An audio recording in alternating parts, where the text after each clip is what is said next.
The fact that the repression is focused on spaces of learning, of spaces of study, I think tells us that there is a real fear that people will be learning, teaching, and telling the truth. There is something very important in professors and students speaking out. They wouldn't try to repress us this viciously if there weren't a power in what we have to say. Ask yourself, what can I do today? What is my role today to stop this genocide? It definitely is scary for some people to speak out. There definitely are students who are being targeted, who are facing disciplinary action, who are facing expulsion, people who've lost jobs. But no consequence you could ever have for speaking out could even be the smallest fraction of what people on the ground in Gaza are facing. Keep Gaza in your minds and don't just let it break your heart. Let it actually motivate you to get involved.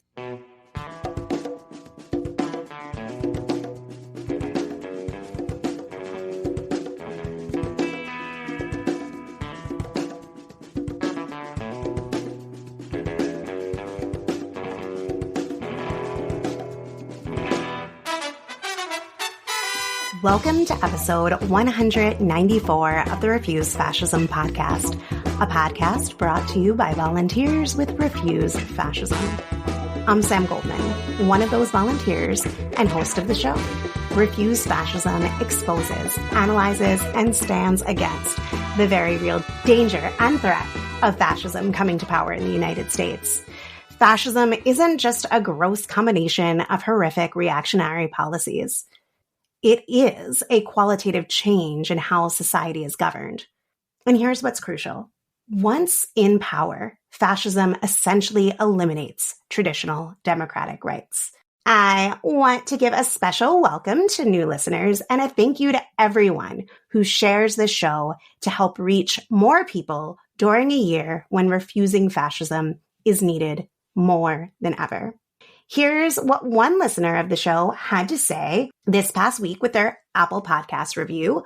Grow in the Sun gave us 5 stars and said, yes, now. Such needed and useful information. Thanks, Grow in the Sun. And after you listen to today's show, be sure to share it with others. Click the share button in your app to send this episode to a friend or 10, or let the world know why you listen by rating and reviewing on Apple Podcasts or your listening platform of choice.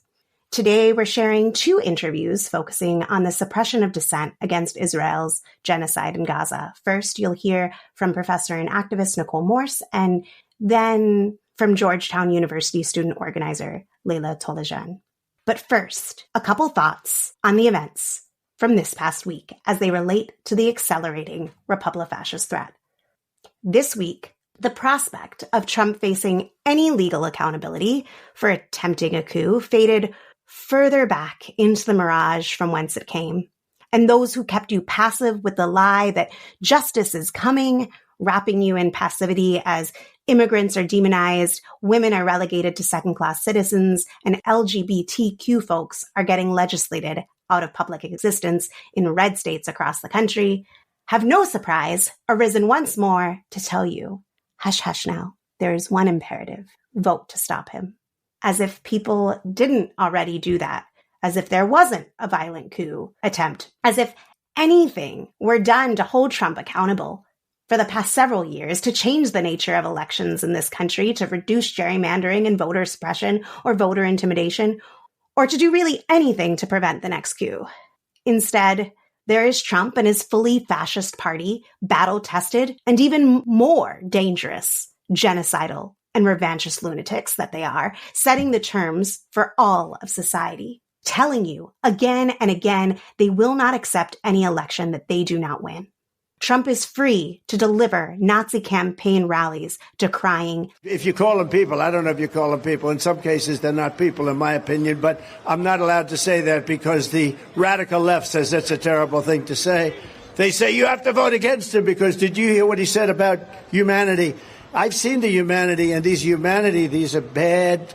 These are animals, okay? And we have to stop it. Just look at the RNC. Remade in Trump's image for a preview of what a second term would hold, installing loyalists top to bottom.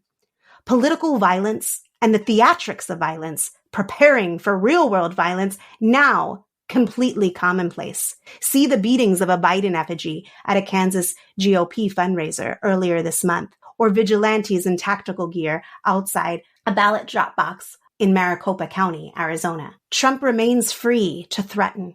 He said the following yesterday, and it has barely been mentioned by the media. Now, if I don't get elected, it's going to be a bloodbath for the whole. That's going to be the least of it. It's going to be a bloodbath for the country. That'll be the least of it. But they're not going to sell those cars. They're building massive factories. A friend of mine. As others have noted, this was promised by some of his prominent supporters in 2016. But you see, we have enough experience dealing with Mango Mussolini for us to know full well that this is preparation, not just performance. And this time, he has precedent, experience, a stacked Supreme Court, and the full backing of an entire party and the quote-unquote conservative apparatus to make it real, along with tens of millions rabid fascist supporters who are armed to the teeth.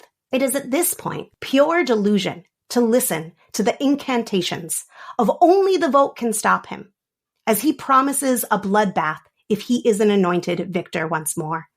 We have to get real about the danger and stop lying to ourselves and others.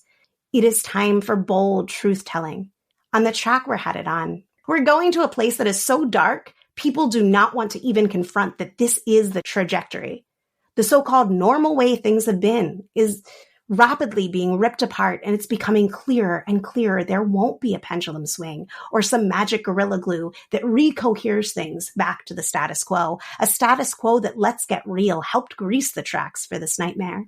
But I'm not without hope, and I don't want you to be either. More and more people are questioning and being forced to question the ways that things are, have been, and whether they have to stay that way. This is where the light lives and where I believe, and I hope you will too, that seeds for a better future germinate. So now to today's topic.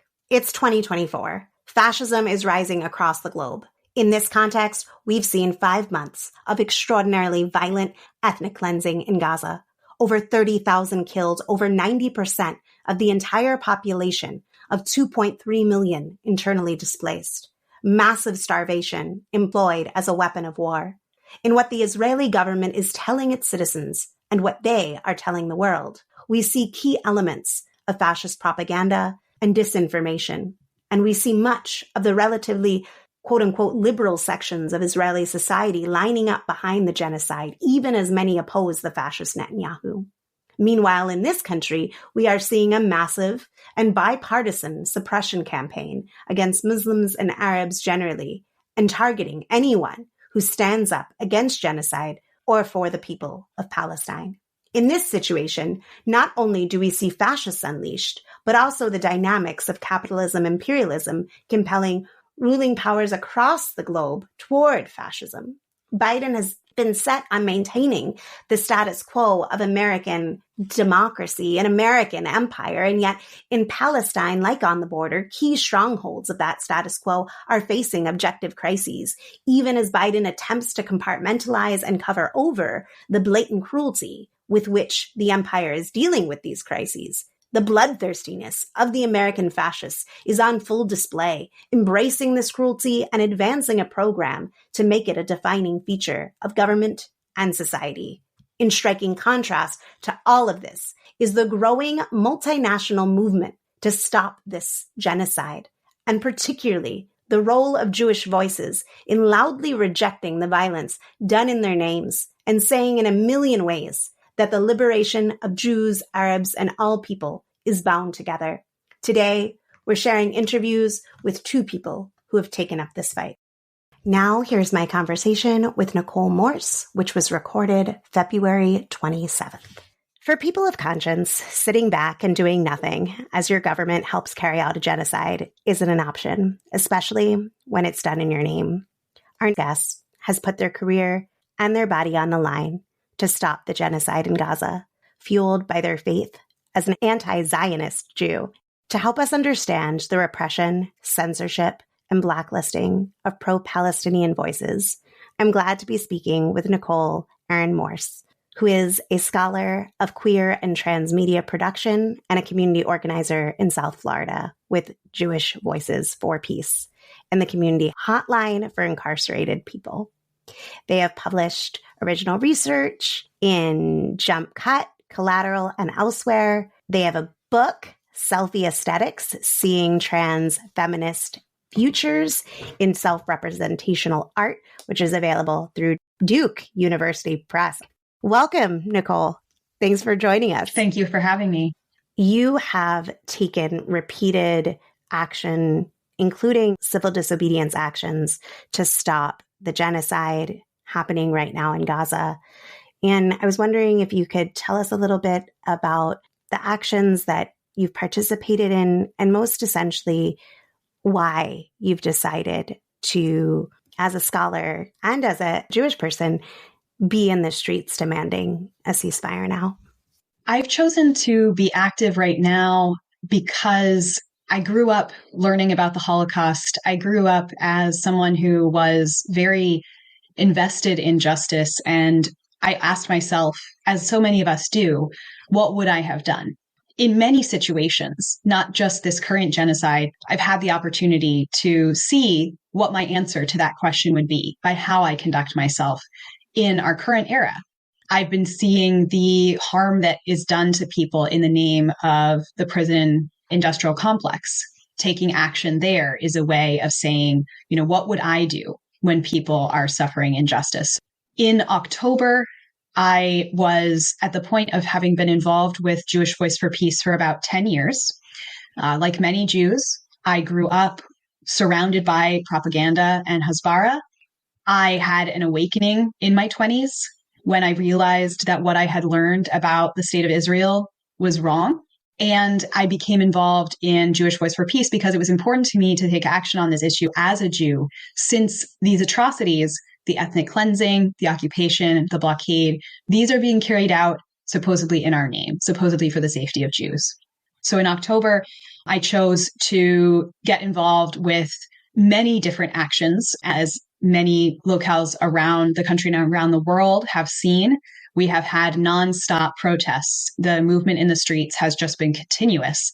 Action after action. It was important for me to show up to as many as I could and to be involved. And I also felt like it was important for me as a Jew to take additional risks that I hadn't taken before. So I chose to go to Senator Rick Scott's office on October 17th, and with a few other Jews from Jewish Voice for Peace South Florida, to refuse to leave until we were able to deliver a letter to the senator. And as a result, we were arrested for that nonviolent civil disobedience.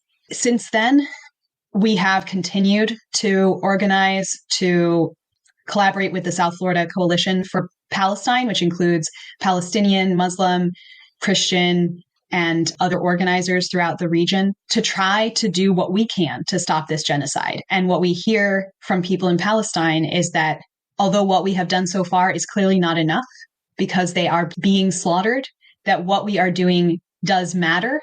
And it does give them some hope to see the pictures of people filling the streets, chanting, blocking traffic, getting arrested, taking risks, all to say this genocide is not in our names, and all to demand a ceasefire immediately. Before we started recording, you were telling me about an action that you just participated in. I don't know if you want to say any more about that. Sure. This Sunday, my friends and I chose to interrupt an event that was featuring Alan Dershowitz at Temple Emmanuel in Miami Beach. And this was an event that was particularly disturbing to us as Jews because it was a temple, a synagogue, a place of worship, a place that should be holy. And they were featuring a man who has done truly horrific things in his life and who is consistently one of the boosters of genocide, the boosters of ethnic cleansing. He is providing a continuous cover of rationality and supposed good faith arguments to support people who want to believe that what is happening in Israel is somehow excusable, that what Israel is doing to Palestinians is somehow just or reasonable. We wanted to make sure that he heard and that the people in that synagogue heard that what he's saying to them when he claims that Israel never kills non-combatants, when he claims that the problem is exclusively Hamas and not the decades of ethnic cleansing, apartheid, blockade, siege, and occupation, that all of these lies are what they are, falsehoods that are misleading our people. It's especially important to call this out because we're watching a Jewish community that is increasingly split, and split in ways that are perhaps irreparable, as some people choose to believe the propaganda and to dig into ideas of supremacy, to believe that Jewish safety and security can only be purchased at the expense of Palestinian lives. And others of us believe that we can all be free and we can all be safe and we can work toward that together. And it was particularly meaningful to do this action with some of our Palestinian collaborators who are in the coalition, because we have been working together for months and years, in fact, before October 7th, demonstrating that Palestinians and Jews can work together, can coexist, and can create something beautiful together. So as Professor Dershowitz was speaking about the situation in Gaza, as he was saying that what is happening is actually not enough violence, he was telling the audience that Israel's only fault has been that it has been too weak, and that Israel must demonstrate strength, which is, of course, very overtly fascist statement. As he was saying that, my friend Monica stood up and said genocide is not a Jewish value. She described how she is the granddaughter of Holocaust survivors. And as she was repeating again that genocide is against everything Judaism stands for, the police removed her. Dershowitz then started saying that anyone who claims to be a Jew but who is against Israel is either not a Jew, or, he added, they might be a communist. And as he continued to say that none of us who were outside protesting, or the woman who had just been removed from the synagogue, that none of us are Jews, my friend Amanda stood up and said, we are Jews. And she was describing why, as Jews, it's important for us to oppose Dershowitz's Hasbara and propaganda. And at that point, people in the synagogue started attacking her and started punching her and pushing her to the ground. The police dragged her out and detained her. And I was the third person who was supposed to disrupt. And I have to admit, I felt that sense of fear. What am I going to do? You know, I just watched my friend be tackled to the ground by the people around her, people who are there at a synagogue supposedly to learn, but in fact, all they wanted was to hear stories that confirmed their beliefs. And when they heard someone say something that contradicted those beliefs, they reacted violently. But about 10 minutes later, I did find the right opportunity to speak as Dershowitz was talking about how important it will be for the U.S. to go to war with Iran. At that moment, I said, shame on this synagogue for inviting this warmonger, this genocide denier. The police rushed into the row. I was several seats in, so they rushed in on both sides and dragged me out, handcuffed me, and dragged me out of the synagogue. I've never been dragged while handcuffed. I don't even remember the experience, but the video is kind of a weird dissociative experience to watch. We did have two comrades who were also inside videotaping. So we got the recording and were able to show what we had done, because again, the point here was not to make anyone unhappy, was not to create a disruption for disruption's sake, but specifically to demonstrate and make visible that the Jewish community is not united in support of Israel and in support of someone like Alan Dershowitz. So I feel like it was very successful to do that because, you know, none of us had broken the law. We had our legal observer there who spoke with the police and reminded them that we had bought tickets and we were there within our rights to be part of the event. And so we were fortunately just no trespassed from the synagogue. And believe me, I have no intention of ever going back there. Thank you for sharing that with us, which must have been a scary experience. I think that even if the people in that room weren't ready for it, there shouldn't be a moment of peace during this time where you can just spew horrific levels of hate and justification for ethnic cleansing and not be disrupted. More of that is obviously needed. We have to do things that we're not comfortable with because this is a very uncomfortable situation. I'll just add that one thing that made me very satisfied was that in his remarks, Dershowitz said that he's been canceled by Jewish community after Jewish community, that he is disinvited from synagogues.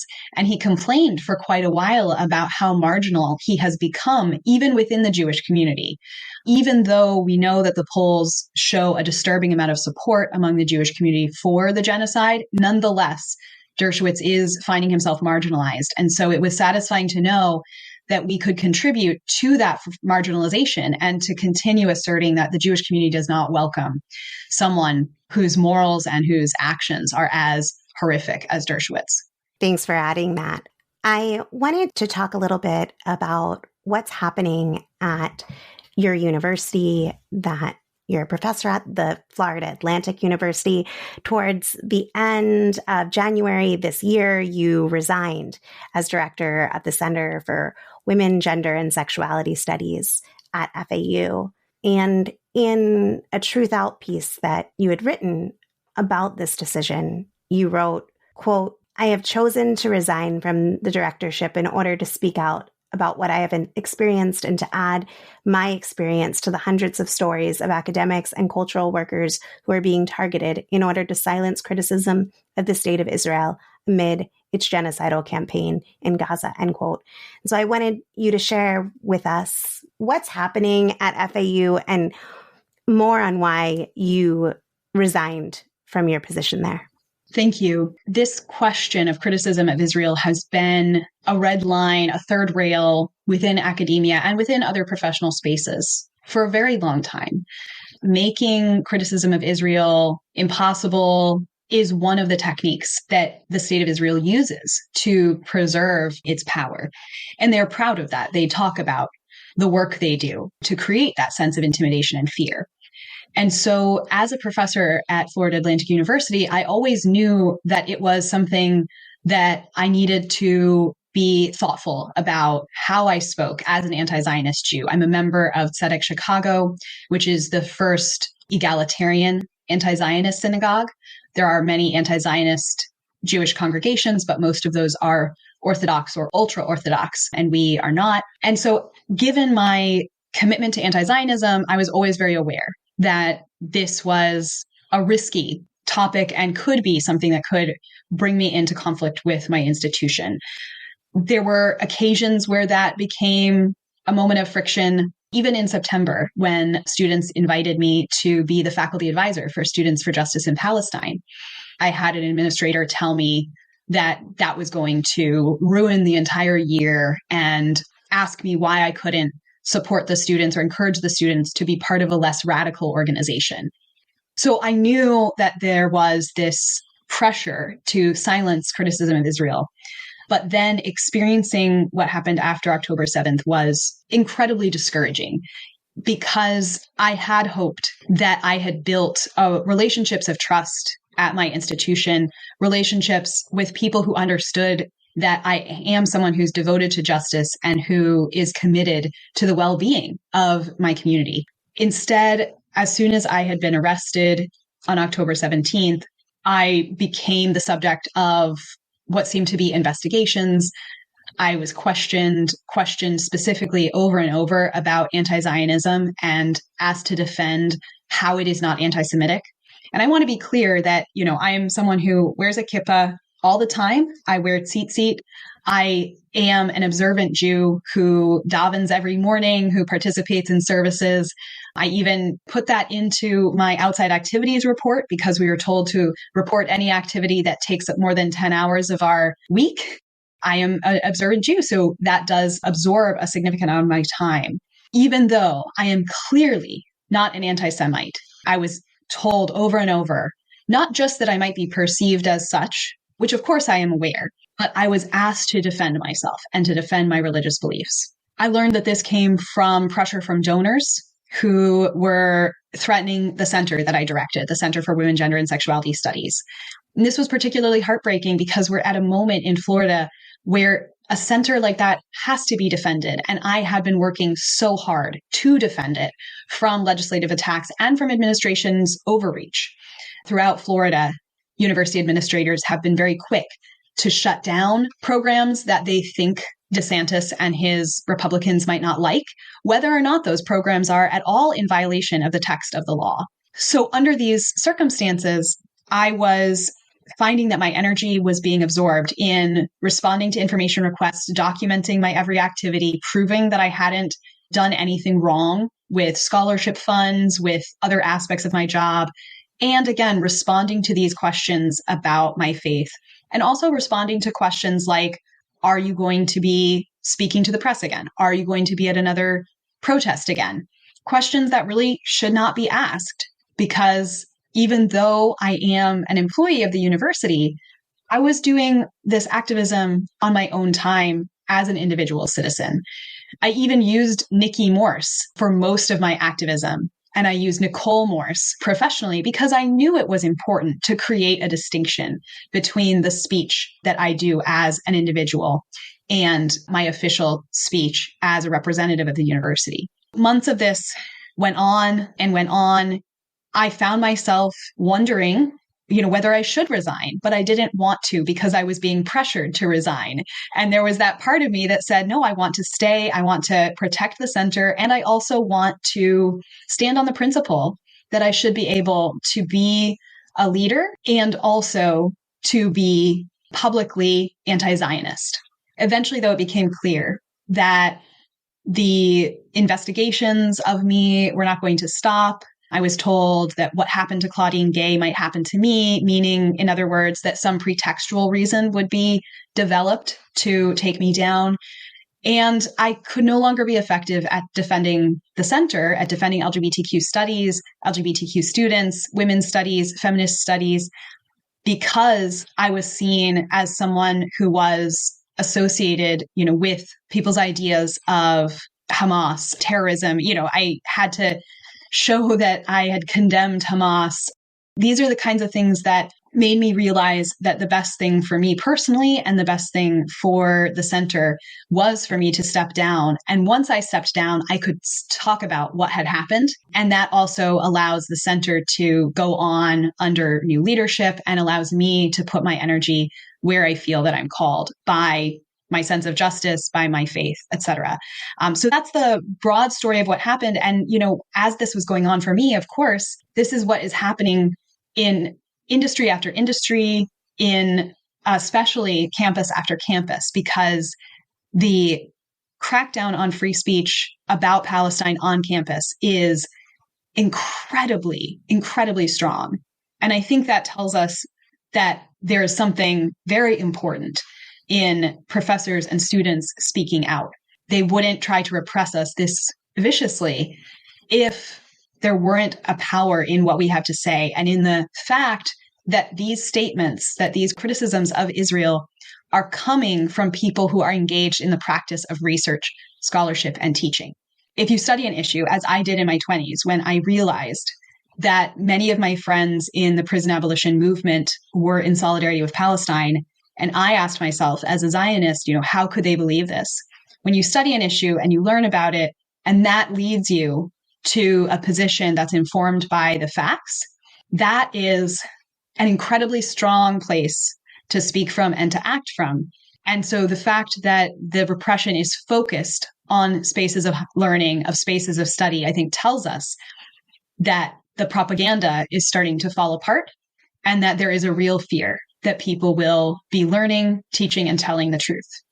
To the last part that you just said, I think is incredibly essential for us understanding what the stakes are in this moment, but also where the vulnerabilities lie and why what should be a moment of people purely focusing on, look at these universities alive and awake, calling an end to genocide, leading the way, a way that we should follow, getting totally swept up into declarations of anti-Semitism and conflating anti-Zionism with anti-Semitism, tells you that there's something afoot that they can't completely control. I think that's informative for all of us to look at it from both sides and to not stay satisfied with the way that it is right now. I wanted to just personally say that I am so sorry that this is the situation, that this is the state of academia, that you had to make that choice, that should not happen. It should not be a question. And we've got work to do on our hands. I also wanted to just underscore that this wasn't a one-time event that you endured and then said, okay, I'm just going to give up. This was really a protracted campaign against you. I was wondering if there was any lessons from that experience that you want to share, any advice for people who might be in similar positions or people who see similar situations unfolding? I think that the experience, which was very painful, 3 months of this dragged out experience of investigation, pressure, campaign, and just the fear and unknown quantities of what will happen to me, what will this turn into, was very difficult. I will also acknowledge that in many ways I was very privileged because as a Jew, there are more opportunities to speak out and to take these risks. And I do think that, this is a place where I would encourage fellow Jews to really lean into the opportunity we have to speak in ways that other people cannot. If I had been Arab, Muslim, Palestinian, I'm sure I would have been fired. With that said, I think the thing that was most important to me was to seek out as much support as possible. These experiences are very isolating, and I probably didn't seek out as much support as I could have. But I spoke with people in my union, I spoke with friends and colleagues, and that left me feeling less alone. One of the things that happened was a sense of kind of rumors that people had been questioned about me. And again, it produces this feeling that you're completely isolated, that you're a pariah, that no one wants to be associated with you because you're somehow toxic. And so the more that I made sure that I was connecting to people who could support me, the better.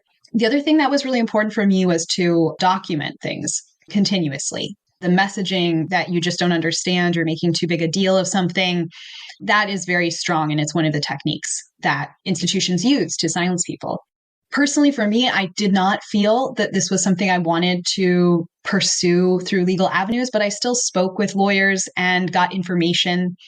And for those people who are in situations like this who want legal support, Palestine Legal is doing incredible work. And I did document my experience with them to ensure that they could add it to their statistics, even though I was not seeking support from them.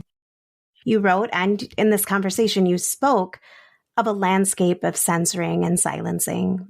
I was wondering if you wanted to share anything more about this wider wave of suppression and blacklisting and what people need to know about this. I think the biggest thing I want to voice is that one of the ways that censorship works is through our fear and through the chilling effect of laws that might not actually even be able to be enforced. And I bring that up because we've seen, of course, SJP at Columbia get disbanded along with Jewish Voice for Peace. We've seen student groups get punished. We've seen individual students and faculty face consequences for their speech. So it's not that the censoring and silencing is not real. It's very real. But at the same time, the threat of it is used to silence people even before they've said what they want to say. And for me, I feel this particularly passionately as a genderqueer educator who teaches gender studies in Florida. What I've seen in Florida lately is so much preemptive compliance with initiatives from the state that are not backed up by the force of law. The Lavender Languages Institute, which is an institute that I've run through FAU for 4 years with a collaborator, Bill Leib, that was shut down just in case the state might not like it because it addresses queer research topics. I want to emphasize that in this landscape of censoring and censorship, the chilling effect of these laws is very powerful, and the chilling effect of norms, policies, and threats that make people afraid to speak out, that is also very powerful. And sometimes it is more powerful than the actual consequences that exist. I did choose to resign. I was not fired. I have had the opportunity to speak out and to keep speaking up, even though it was very hard. And so I don't want to at all belittle the difficulty of speaking up, but I also want to encourage everyone to not allow the censorship to have us do its work for it, to not let the threat of laws that have no basis in the Constitution shut us down. We see Congress passing laws that define criticism of Israel as anti-Semitism. That should not keep us from criticizing Israel.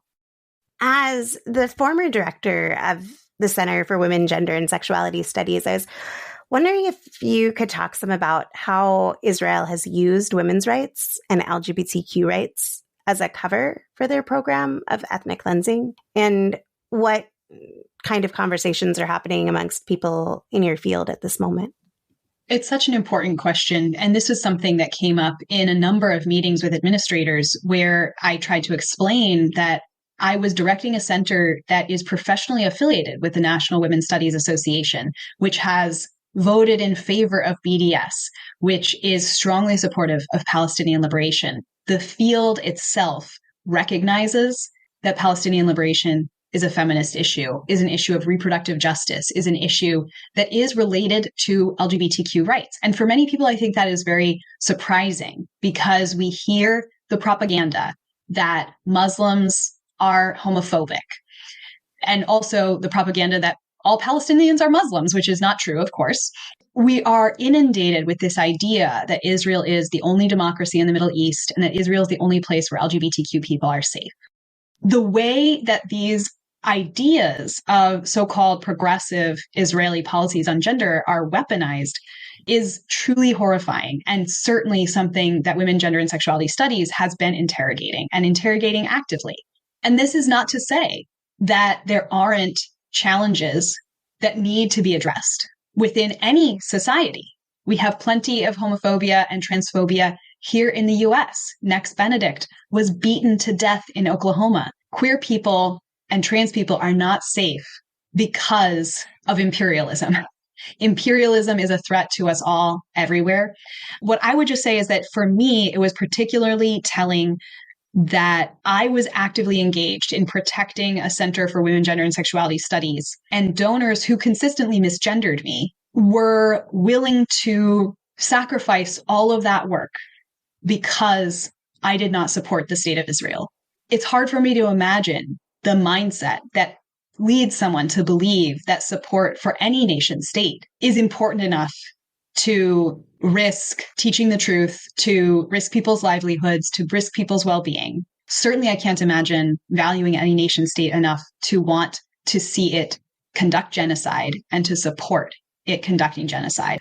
I want to be also very clear that in anything that I have said about Israel today, I would say the same about the US, which is fully complicit in this genocide.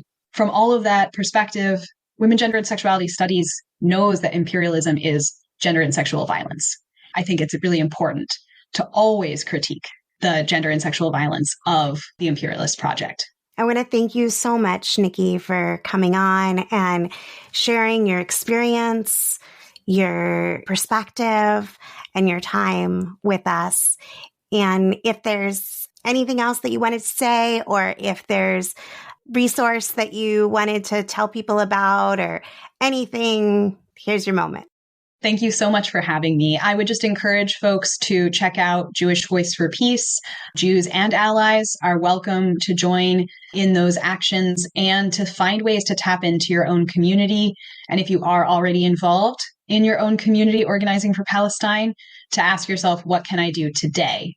What is my role today to stop this genocide, to work for a ceasefire, and eventually to the end of the occupation and a free Palestine? Now, my interview with Leila Talesian.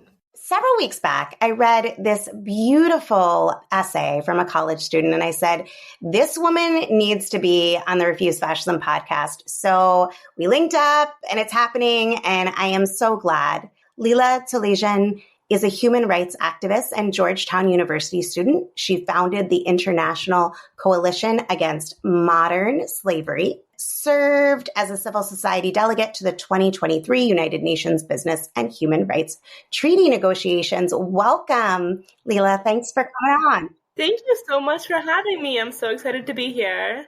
So, like I just mentioned, you recently penned an op-ed titled, quote, "We Jewish students must not be silent," on the genocide in Gaza, end quote.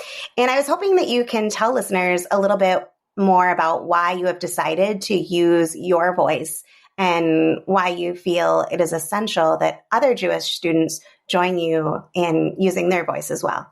Yeah, thank you so much. I think just first and foremost, as a human being, what is happening in Gaza is horrific and no one should be looking away.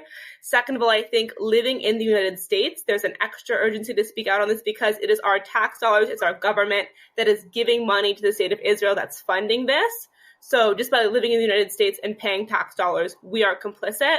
And also as Jewish students, because the state of Israel claims to speak for all Jewish people, because a lot of Zionist institutions claim to represent all Jewish people, I think we have a responsibility to say, no, this goes against everything that Judaism stands for. Judaism commands us to stand for the sanctity of human life, to oppose any form of unjust violence, of oppression, thus to oppose, what the state of Israel is doing to Palestinians. Jewish voices against genocide and against Zionism are being silenced and sidelined from many different angles, including being totally mischaracterized, like Jonathan Glazer's speech was at the Oscars. I'm not sure if you watched, but he gives this speech, and what he's trying to do in his acceptance speech for zones of interest is he's saying he refutes his Jewishness being used to justify occupation. Not that he refuted his Jewishness, but all of that being silenced. And then it becomes acute in a different way at the universities. And there's broadly what's happening when people speak out against genocide and against Zionism. But then there's also what's happening on the campuses and with students. And I just wanted you to share what you've been seeing or experiencing or noticing as a student activist. I think first and foremost, I just want to emphasize that the people facing the brunt of the on-campus targeting and harassment are Arab and Muslim students. There are many students who have been harassed, assaulted, shouted at for just wearing a hijab or just because of how they look, period. So I think in these spaces, yes, anyone who goes to protest, is involved in this organizing work is at risk, but I definitely have a level of privilege in these spaces, so I'm really not facing the brunt of what's happening on campuses. I've had people who I know at other universities who've been threatened with disciplinary hearings, with expulsions. We see a lot of SJPs, Students for Justice in Palestine, that organization being banned across campuses, and also universities just not doing a good job to make things safe for Palestinian students especially, but also other Arab and Muslim students. For example, at Georgetown University, we had the university brought in, through campus ministries, Israeli soldiers to speak on campus pretty recently, actually. I have peers, I have friends who have family members back in Gaza who've been killed. And I can't imagine anything as a student more dehumanizing than to have these soldiers be brought to your campus and be given a platform to speak after they've been involved in the death of your family members. And I remember we did a protest against this, and then some of us went into the event to protest inside of the event. Just the way they were weaponizing anti-Semitism and this self-victimization when they were literally committing horrific atrocities. We sat through 45 minutes before we left. It was one of the most disgusting things I've had to sit through in my entire life. I can't even get into it. They were like, oh, we felt like we were liberating a concentration camp when we went into Gaza. The kids were running up to us, thanking us. It was beyond infuriating to hear this. And it was put on by campus ministries, by my university that I'm getting myself into debt to attend. We were in the back with kufiyas. We had our hands painted red. We had signs held up like these children in Gaza were martyred, war criminals off campus. The people putting on the event, they start looking at us and talking about anti-Semitism. And they're like, these people who came to protest this event, they just want to kill Jewish people, da-da-da-da-da. Meanwhile, I'm Jewish. Multiple people in this protest are Jewish. Before I left, I stood up and I shouted something along the lines of my great-grandmother lost her entire family in the Holocaust. I know genocide when I see one. You're killing innocent civilians, something like that. Then I get kicked out, of course. But that just goes to show the kind of environment that these universities are fostering. And then at the same time, my university and many other universities have investments in Amazon, Alphabet, corporations that are complicit in this ongoing violence that we're seeing. So that's also kind of how they are kind of supporting the horrific war crimes we're seeing unfold. At your campus or at other campuses that you are aware of, when people take the action to speak out, which is what universities should be places of. That should be a place where people are challenging wars and the things that are intolerable. That should be what universities pulse with.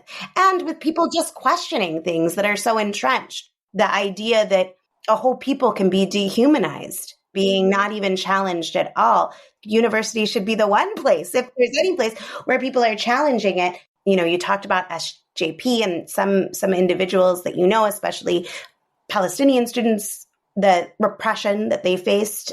If there's anything else that you want people to understand about what life is like trying to speak out on campuses right now for what's happening in Gaza.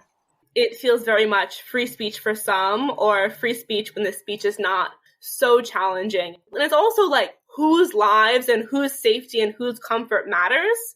And overwhelmingly, it's the safety of white college students as opposed to individuals in other countries, individuals in Southwest Asia, North Africa. So when we were having this protest for the event where members of the Israeli military, I've been saying IOF instead of IDF because I feel like at the point where you're targeting children, you have no right to the term self-defense. These Israeli occupation forces were being brought to campus, and Jewish Voice for Peace and Students for Justice in Palestine posted that there was going to be a protest against this. And we received emails basically saying that this speech makes students feel unsafe, that opposing, speaking out against what's happening, speaking out against Israel makes students feel unsafe. And that was just so insane for me to hear, because you want to talk about who is unsafe right now. The people who are unsafe are the people in Gaza who have no food, the infrastructure completely destroyed, no hospitals, lost their entire family members, they're being bombed, they're literally facing a genocide. And you want to talk about who's unsafe right now? Because it's not the students on college campuses who feel uncomfortable when people talk about Palestine. That's not who's unsafe right now. The people in Gaza are the people who are unsafe. And the fact that you can value the comfort or the emotional state of wealthy college students at a prestigious university, I guess, in the United States over the actual lives of people who are dealing with this violence, I think it's extremely upsetting and it's extremely dehumanizing. At least if you're going to talk about how students feel on campus, what about the Palestinian students on campus who have had to go through having their family members killed, having their family members not knowing if they're safe, not knowing if they're okay, and then you're bringing members of the Israeli military onto campus? Are they supposed to feel safe? It's completely ridiculous. It's disgusting. There's the individuals who have been silenced, and then there's something that happens to the culture on these campuses when people get either disciplinary action or protest-based repression, or they're told that they're making people feel unsafe. What do you see happening to the culture on your campus? Or if you feel comfortable speaking about other campuses that you know of as well? Yeah, I mean, what I've seen at Georgia, when I've heard from friends on different campuses, it just adds to the dehumanization of Palestinians. I think that's just the biggest thing, that speaking out, Georgetown University, it's a Jesuit university, and our whole thing is, people for others, educating the whole person, like social justice-driven values. But the university has made it clear that it only applies to certain people when they're not protecting Palestinian students on and off campus. And I think it's really interesting because after Russia invaded Ukraine, everyone was standing with Ukraine. The university was really good about protecting Ukrainian students on campus. But when it's happening to Palestine, we do not see any of that. And I think every university in Gaza has been destroyed. If that happened to any other country, if every single university in France was destroyed, if every single university in England was destroyed, if professors and academics and students are being targeted in pretty much any other country, every single university would be up in arms over this. But universities across the world are silent when it's happening in Palestine. And I also think the conflation of Judaism and Zionism itself is anti-Semitic, because you're saying that this horrific violence is done in the name of Jewish people, and you're associating Jewish people with that, which makes Jewish people less unsafe. I always think the conflation of Judaism and Zionism harms both Jews and Palestinians, which is just another reason why it's so important to condemn and speak out against that conflation. And it's also just not accurate, because as long as Zionism has existed, there has been thriving, diverse Jewish opposition to it across countries, across cultures. There has always been Jewish people standing firmly against Zionism. And I think it's also extremely ahistorical to say Judaism and Zionism are the same thing. You know, you look at these outpourings across the globe, and we've never seen this in my lifetime. And I've spoken to people older, and they've never seen this in their lifetime either. Now, to be real, we've also not seen this level of devastation, and so rapidly, in Gaza. And still, I think that there is a change. And I think part of it, you know, you mentioned earlier, is you can't deny this. There's no denying the starving children. There's no denying that cities don't exist anymore. Like, there's no denying these things. Like you said, we've never seen basically a genocide broadcasted instantly to our phones. And you can open up pretty much any social media app and see these videos from journalists and also just from civilians in Gaza documenting what's happening. And what I've seen coming out of Gaza, these videos, I've seen some things that will haunt me pretty much for the rest of my life. Children who have starved to death, kids with dismembered body parts, individuals reacting to like losing their entire families. And you scroll through these videos, you watch what's happening, and then you see videos of IOF soldiers who are doing TikTok dances and holding up the underwear and like lingerie from like houses they've raided in Gaza after ethnically cleansing entire neighborhoods. And it's just absolutely mind-boggling that you can have this information so readily. It's so easy to take a few minutes to research what is happening, to listen to the people who are actually being affected by this. And at that point, I don't understand how you can still stand by what Israel is doing. I'm Armenian and Jewish, and I've had family members who were killed. My great-grandparents, their families in both genocides. I remember hearing about the Armenian genocide, and like a lot of Western Europe, like they just didn't know it was happening. You know, if we had phones or social media back when other genocides have happened throughout history, it could be so much easier to communicate this. It wouldn't have happened. But that's not why. It's because when you dehumanize an entire group, an entire population, this is how genocide functions. This is how every single genocide throughout history has been enabled, because you reduce an entire group of people to not being human, to not being worthy of protecting, of care, of solidarity. And then, you know, genocides are not really done by the people who are actually doing them. They're done more by the people who sit back and allow this to happen. In your essay, you had written, quote, "As Jewish students, we must refuse to allow our identity to be corrupted to justify crimes against humanity.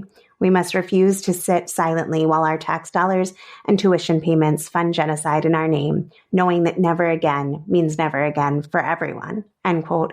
I'm wondering, what should students be doing right now for never again for anyone anywhere to mean something? Two things. The first is not to look away from what's happening, and the second is to get organized. I think people tend to have a lot of like quote unquote burnout in activist and organizing spaces where they'll care about an issue like as long as they see it on Instagram stories or in their news feed, and then they'll stop caring about it. And the reason we've been seeing less and less information and videos and stories coming out of Gaza is not because it's not happening anymore. It's because more journalists are being killed. So I just want to say to like any young people, to any students listening, don't let a lack of continued information, a lack of these videos, a lack of constantly seeing it at the forefront of your social media pages, at the forefront of, you know, your news apps, wherever you get your information from. Do not let that stop you. Keep Gaza in your minds. Keep researching about what's happening. Keep listening to the people who still are alive, who are still telling these stories. And don't just let it break your heart. Let it actually motivate you to get involved and to get organized. There's a place in this movement for everyone. If you're a writer, reach out to like student publications and see if you can like write an article about this. If you're an artist, if you're good at public speaking, whatever, there's a place for everyone. So I think keep showing up and keep being involved and keep listening to the Palestinians who are on the ground, who are at the forefront of this movement. If you don't follow Palestinian Youth Movement on social media, definitely do that. They're doing incredible organizing work. They're always having protests. Go to those protests, go to other protests. Just stay involved and stay engaged and don't lose hope and don't lose focus. Is there anything that you wanted to say that didn't come up already in our conversation?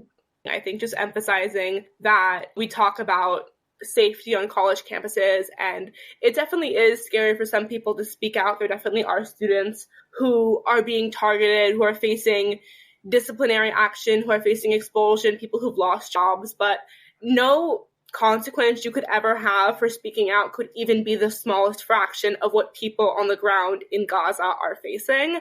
I think that's something really, really important to keep in perspective if you are scared to be speaking out about this. And also remembering it's the Palestinian organizers, both inside and outside of Palestine, who are and have always been at the forefront of this struggle. If people want to learn more about your activism or about you, do we want to direct people to a social media thing or anything? It's just my name on Instagram, Twitter, TikTok. I just started using TikTok and I'm not very good at it, but it's there, it exists. Awesome. I want to thank you so much for coming on and talking with me and sharing with all of us that are listening your experience and perspective and insights, and so glad that your voice is loud and speaking on campus, and we look forward to hearing more from you. Thank you so much for having me. I've really enjoyed this conversation.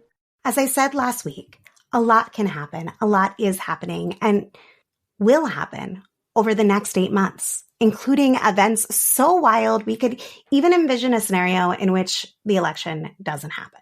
Some people who understand the danger of Trumpism, fascism, has translated that understanding into the act of browbeating those who are standing on principle and protesting and calling for an end to the unchecked U.S. support and arming of Israel, as if the danger of fascism is going to be solved by people of conscience silencing themselves about a crime against humanity. But as I mentioned earlier, the events of the past week show the institutions will not self-correct. The justice that we seek will not be delivered if we do not pursue it. I'm so glad to be with you on the journey pursuing that justice, building community and resources for anyone who wants to see a future free of this fascist threat. If we have to be in this fight, I am so honored to be standing shoulder to shoulder with you. Thanks for listening to Refuse Fascism. Got thoughts or questions off this episode? We want to hear them. Ideas for topics or guests? Yes, please. Send them to us. Have a skill you think could help? We want to know all about it. Reach us on the socials. You can connect with us on Facebook, Twitter, Instagram, Threads, Mastodon, Blue Sky at Refuse Fascism, or leave a voicemail. See the show notes for how. There's a button. You can reach me at Sam B. Goldman over on Twitter, or you can drop me a line at samanthagoldman at refusefascism.org. You can find me on TikTok at Sam Goldman RF. You can also connect with us and subscribe on YouTube. We are refuse_fascism.